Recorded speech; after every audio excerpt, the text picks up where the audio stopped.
Au titre de l'actualité, cette opération du raid dans l'affaire des évadés de la prison de Dijon. Les policiers ont interpellé à Besançon un complice présumé du deuxième homme, toujours en cavale, un fugitif plusieurs fois condamné et qui est en fuite depuis maintenant plus de 72 heures.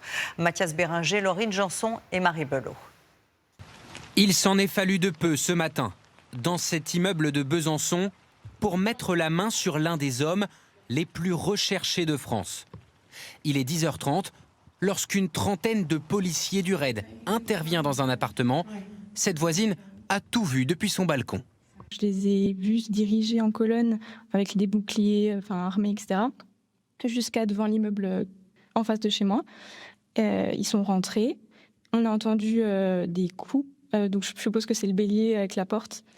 Traqué par les policiers depuis son évasion de la maison d'arrêt de Dijon, le fugitif de 19 ans s'est volatilisé au nez et à la barbe des enquêteurs. Cet individu a une connaissance évidemment précieuse du terrain, du territoire et certainement particulièrement, j'allais dire, des sorties, des caves, des garages, etc. Donc cet individu a réussi à prendre la fuite.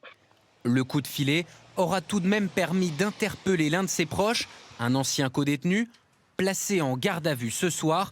Il est soupçonné de l'avoir aidé dans sa cavale.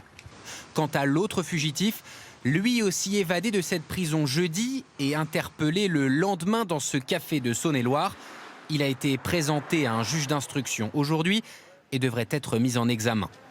Une fois échappés de la prison, les deux hommes ont été pris en charge par une femme de 25 ans placée ce soir en détention provisoire.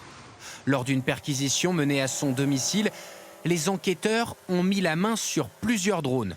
Ont-ils livré aux fuyards les outils qui leur ont permis de scier les barreaux?